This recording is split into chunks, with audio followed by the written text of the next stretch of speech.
e a santificação, sem a qual ninguém verá o Senhor.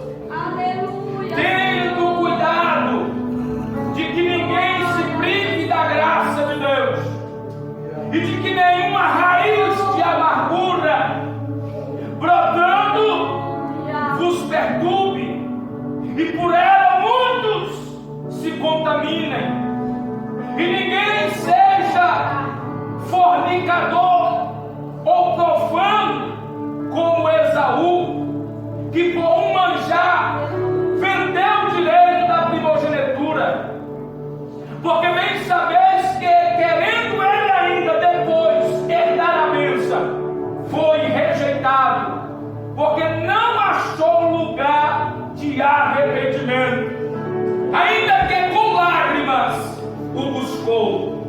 Capítulo 13, versículo 4 de Hebreus: venerado seja entre todos os patrimônios e o leito sem mácula, porém aos que se dão à prostituição e aos adúlteros Deus os julgará. Amém, igreja? Feche os teus olhos. Deus de poder, Deus de glória, Deus santo e Deus fiel, Pai, não desprezando a oração da tua igreja, não desprezando a oração, Pai, dos teus filhos, mas uma vez mais eu entro, Pai, na tua presença, porque tu és o único que pode nos ajudar, tu és o único que pode nos capacitar, e eu estou diante do Senhor, eu estou diante da tua igreja, eu estou diante da tua palavra para ministrar. Senhor, me dê graça, me dê conhecimento, me dê entendimento, me dê unção, poder, autoridade, ousadia, fervor para ministrar, ó Deus, a tua palavra. Uma vez mais fala comigo, ó Senhor, uma vez mais fala com a tua igreja. Senhor, meu Deus e meu Pai, não somente pela tua palavra, pelo teu Espírito Santo, dê-nos a palavra, em nome de Jesus Cristo. Amém e amém. E a igreja tome o assento, louvando e glorificando o nome do Senhor. Queridos, nós temos aqui uma carta, nós temos aqui uma epístola endereçada à igreja, enviada para a igreja. Só que quando eu leio o nome desta carta, a carta está dizendo carta aos Hebreus. Por que carta aos Hebreus? Porque é uma carta enviada à igreja hebreia. É uma carta enviada para os cristãos hebreus. E por que essa carta ela foi enviada? Porque os cristãos hebreus, eles estavam passando por uma prova terrível. Eles estavam passando por uma situação crítica, aonde os judeus, os judaizantes, aqueles que praticavam a lei, queriam que os cristãos judeus voltassem à lei, voltassem aos rudimentos dos Velho Testamento. E com isso, muitos cristãos estavam sendo perseguidos, alguns estavam parando na prisão, outros estavam tendo seus bens confiscados, muitos estavam perdendo as suas propriedades, porque eles não queriam rejeitar a Cristo, porque eles não queriam abandonar ao Senhor. E diante desta prova, muitos judeus cristãos estavam se abalando na fé.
o Rio Jordão. E o que Deus disse para Josué: Josué, manda o povo se santificar. Manda o povo se santificar, porque amanhã eu farei maravilhas no meio de vós. Quando o povo de Deus se santifica, quando a igreja se santifica, quando nós nos santificamos, Deus faz maravilha no meio do seu povo. Deus faz maravilha no meio da sua igreja. Após o escritor aos Hebreus dizer para que os irmãos hebreus viesse a ter, aleluia, paz, ter santificação, porque sem essas duas coisas, de modo nenhum alguém, aleluia, pudera ver o Senhor, aleluia. Ele vai, aleluia, dar uns conselhos. Conselho é bom, irmãos. Nós temos que estar prontos para ouvir conselhos. Tem muitas pessoas de nariz empinado, tem muitas pessoas arrogantes, tem muitas pessoas ignorantes, não gostam de ouvir conselho, não gostam de ouvir a verdade, não gostam, por quê? Porque não são pessoas humildes. Mas eu como igreja, você como igreja, eu como membro da igreja, eu tenho que ouvir conselho, você tem que ouvir conselho, e o conselho que o escritor aos Hebreus dá, ele vai dizer assim, ó: tendo cuidado de que ninguém se prive da graça de Deus.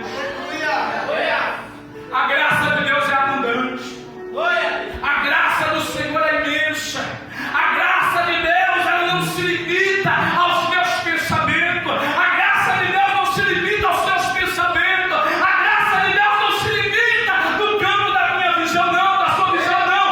A graça de Deus ela é eterna, ela é abundante, ela é imensa, e aleluia, e o escritor aos Hebreus está dizendo: tendo cuidado de que ninguém se prive da graça de Deus. Quando é que eu me privo da graça de Deus? Quando é que você se priva da graça de Deus? Quando você não crê naquilo que Deus fez por você.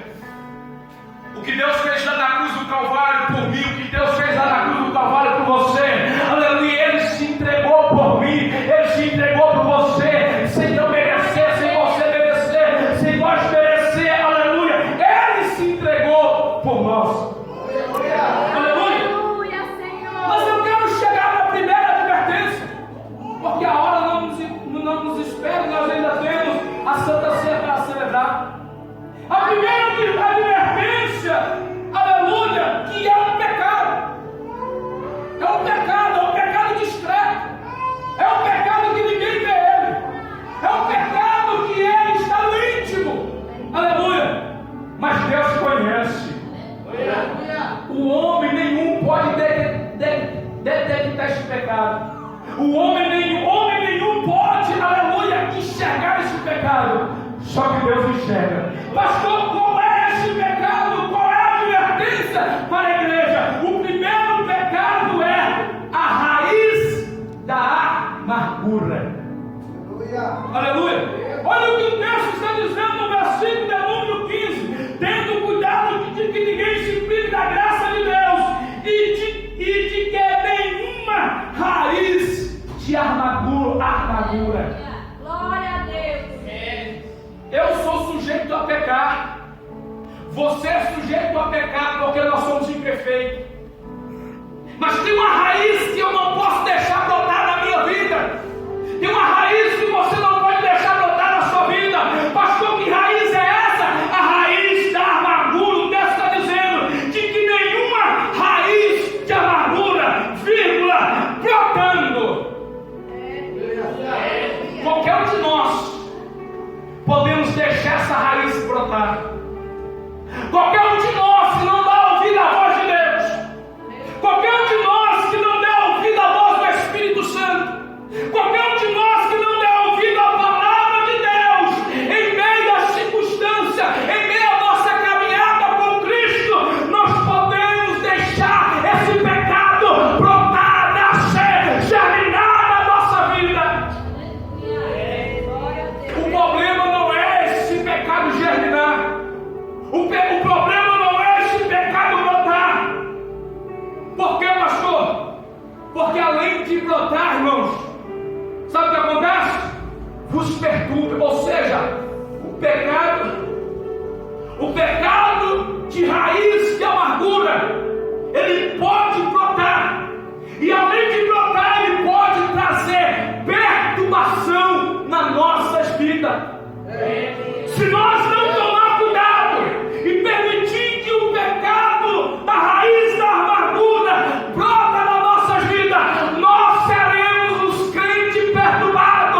podem se contaminar pela raiz da amargura. A raiz da amargura brota em nosso interior. O primeiro pecado que os cristãos hebreus deveriam remover da sua vida é aquilo que o autor chama de raiz da amargura. Muitos pregadores evitam mencionar o pecado ao pregar sobre a busca da santidade, mas o autor da Epístola aos Hebreus aponta-o como um pecado capaz de impedir o crente de prosseguir em santidade de vida. Se eu quero ter uma vida santa, se a igreja quer ter uma vida santa, mas permitir que esse pecado entre no seu coração, entre no seu interior, difícil é alcançar esta santidade. Então eu não posso permitir, você não pode permitir, nós não podemos permitir que esse pecado possa, aleluia, brotar em nossas vidas. Está na vida de todo mundo, irmão. A raiz da amargura, ela está na vida de todo mundo. É uma raiz, ela está lá, é uma raiz. Você corta a árvore, mas a raiz está lá, ela pode brotar a qualquer momento. A qualquer hora pode brotar. Então eu e você não podemos deixar que esse broto, que essa raiz possa brotar e trazer prejuízo à nossa vida espiritual, à nossa vida financeira, à nossa vida material, à nossa vida física, à nossa vida emocional, à nossa vida conjugal, à nossa vida familiar, à nossa vida ministerial. Nós não podemos permitir. Hebreus capítulo 15 vai dizer que nós devemos tomar cuidado para não se privar da graça de Deus. A segunda advertência que o escritor aos Hebreus nos dá é sobre a imoralidade sexual. O que é imoralidade sexual? É a pessoa ter um relacionamento fora do casamento. O sexo dentro do casamento é bênção, mas fora do casamento é maldição.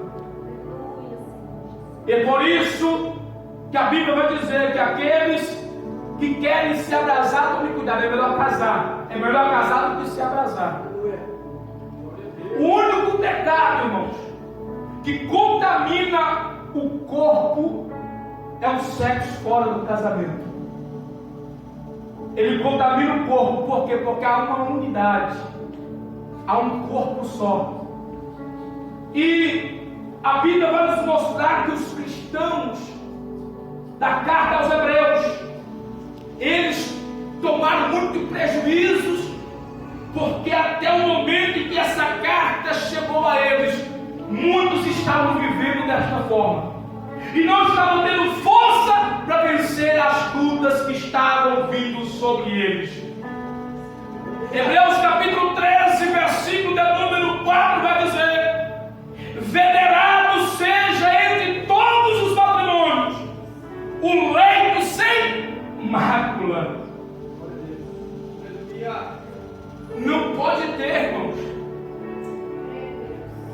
a vida de um homem, de uma mulher que contraiu o matrimônio, que tem a bênção no seu casamento, a bênção do Senhor, não pode, aleluia, em hipótese nenhuma permitir que venha sujar o seu leito, sujar, aleluia, a união que Deus confirmou nas vossas vidas. Porque, aleluia, o texto vai dizer: porém aos que se dão à prostituição e aos adúlteros, Deus os julgará.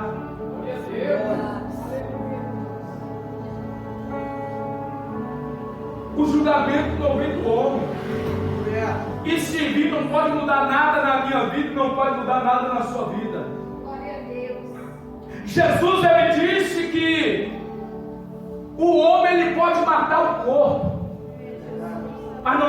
fazer nada com a alma. Antes nós devemos temer a Deus, que tem poder para matar o corpo e jogar a alma no inferno. Então, o escritor aos Hebreus, ele está dando uma advertência para os cristãos hebreus, dizendo: olha, se afasta dessas coisas, abandona essas coisas, foge dessas coisas. Por quê? Porque Deus vai trazer julgamento sobre esses pecados. Porém, aos que se dão à prostituição e aos adúlteros, Deus os julgará.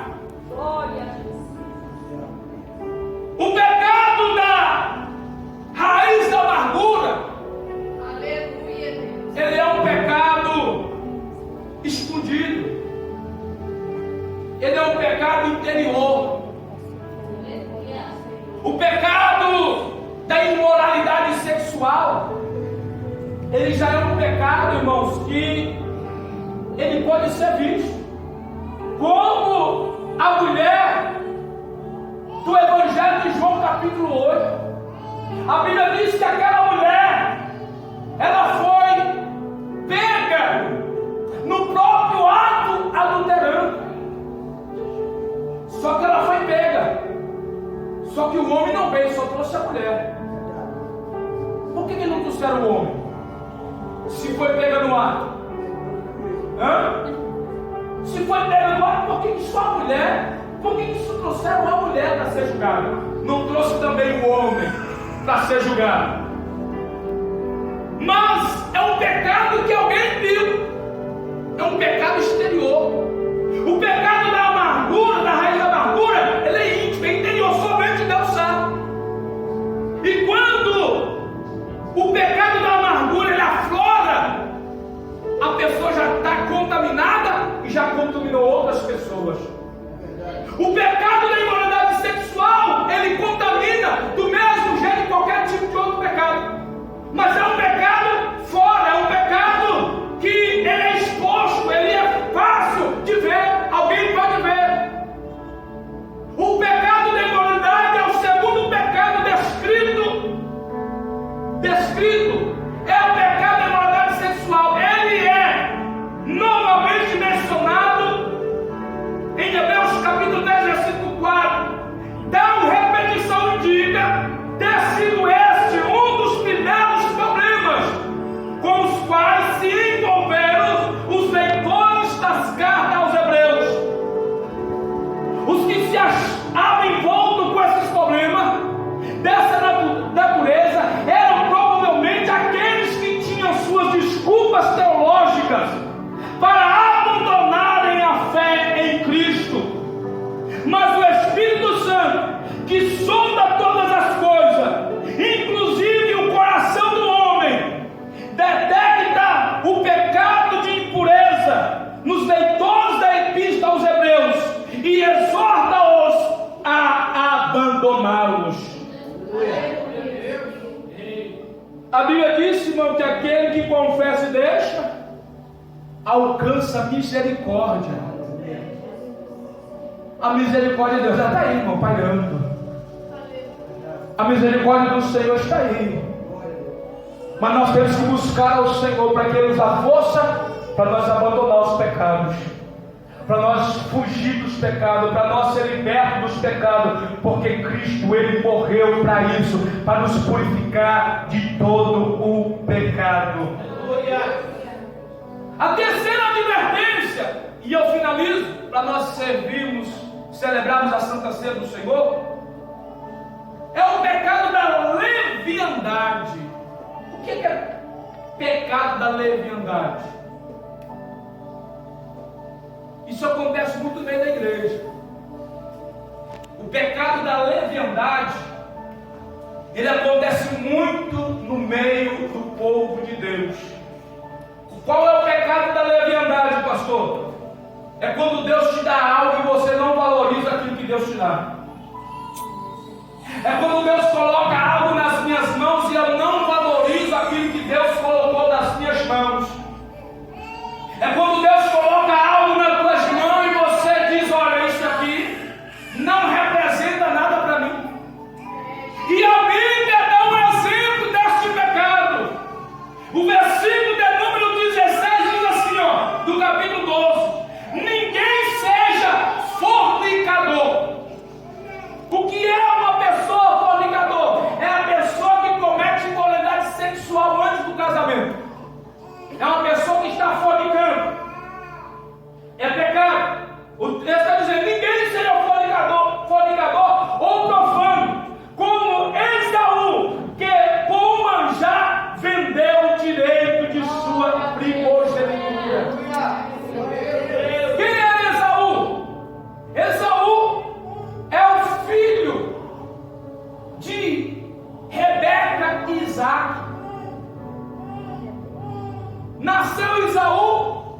E nasceu Jacó, grudado no calcanhar de Esaú.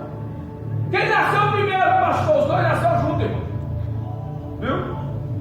Porque antes que Esaú terminasse de nascer, lá estava Jacó, grudado no calcanhar dele. Nasceu os dois juntos. Mas, na visão nossa, humana, Esaú nasceu primeiro, era o primogênito. E Jacó sabia que ele era o primogênito. Isaac sabia que ele era o primogênito. Rebeca sabia que ele era o primogênito. Mas a Bíblia disse que Esaú um dia chegou com fome. A barriguinha estava roncando. Ele saiu para caçar, não achou nada. E quando ele chega em casa, ele vê Jacó preparando um almoço, uma comida, uma refeição. E o cheiro, o clima, aquele ambiente estava bom. Era muito bom. E ele então disse para Jacó: olha, compra a minha primogenitura. Não se vende, irmão. Aquilo que Deus te dá não se vende. Aquilo que Deus te dá você não abre mão. Aquilo que Deus coloca nas suas mãos você não abre mão. Pastor, mas está difícil, não abre mão. Pastor, mas eu não aguento a prova, não abre mão. Porque lá na frente é que você vai ter o resultado. É lá na frente que você vai ver os frutos. Hoje é o momento de plantar. Hoje é o momento de semear. Hoje Deus está nos dando a oportunidade para semear, para cuidar, para cultivar. Porque lá na frente vai vir os frutos. Isaú pensava só no momento. Assim, irmão, como tem crente nos nossos dias que só pensa no momento. Está na prova, mas não pensa que a prova vai ter um fim. Está na luta, mas não pensa que a luta vai ter um fim. Está no deserto, mas não pensa que no fim desse deserto tem um rio Jordão para atravessar e do outro lado está a terra prometida. E faz o quê? Despreza. Isaú desprezou o direito da primogenitura. Vendeu para o seu irmão. E ele se tornou uma pessoa leviana. Não entrega para os outros aquilo que Deus deu para você. Não joga, não passa a responsabilidade para os outros que Deus deu para você. Lógico que nós sabemos, irmãos, quem lê a Bíblia sabe que Deus já tinha dado a primogenitura para Jacó. Nós sabemos disso, irmão. Antes de nascer, as crianças mexiam muito no ventre de Rebeca. Sabe o que ela fez? Foi para o monte. Foi orar ao Senhor: Senhor, por que a minha barriga é diferente das outras mulheres? Por que tem essa guerra dentro de mim? Aí Deus falou para ela: porque dentro de você tem duas ações. E o maior vai servir o menor. Ou seja, Rebeca já tinha, aleluia, a resposta que ela queria do Senhor. E tudo ia acontecer nos conformes de Deus. Aleluia, Senhor. Mas Isaú foi lá e vendeu a sua primogenitura. Vendeu as bênçãos de Deus. Vendeu o que Deus tinha reservado para ele. Aleluia.